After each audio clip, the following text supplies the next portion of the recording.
So think of yourself being on a safari. And then what do you see? You see a giraffe. Beautiful animal, slender, long neck. And it's munching and chomping on some leaves. You are in the safari, you're looking and admiring this beautiful animal. And you're thinking to yourself, wow, how carefree this animal looks. Doesn't have a worry in this world.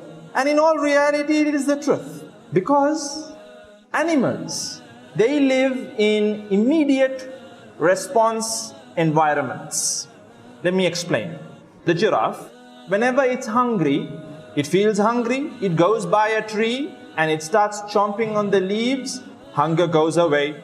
When it hears a storm rumbling, it hears thunder, it witnesses lightning, it thinks it's going to rain, I need to find shelter. It goes, finds shelter, it's relieved.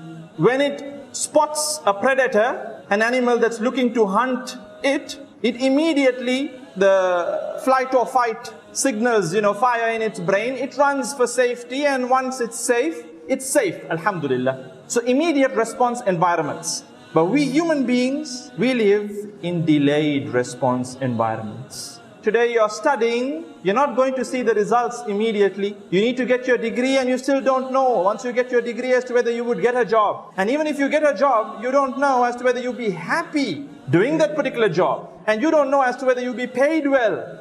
You don't know how life will turn out to be. You don't know as to whether you'll buy yourself a house. You don't know as to whether you can afford the vehicle that you're running in right now. You don't know as to whether your business will run smoothly in this particular government or the next particular government. Delayed response. And therefore, the stress factors are chronic.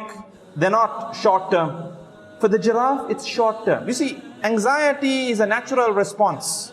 Anxiety is a natural response. Just like depression is a natural thing, If you read about depression, when you're going through certain worries, depression kicks in to numb your feelings.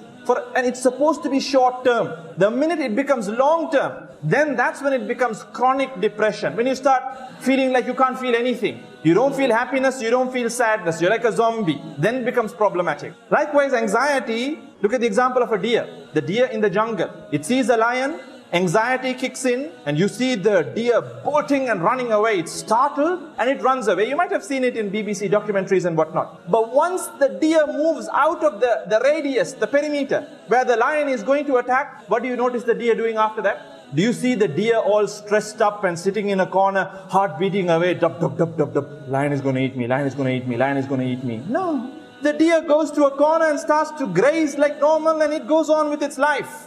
It doesn't have, chronic anxiety where it's constantly on pins and needles. The next time it spots another predator, again it runs. It goes to a safe haven. It goes back to its calm state. And this is how we're supposed to be. But we aren't that. We are constantly filled with anxious thoughts. Constantly. We're always on pins and needles.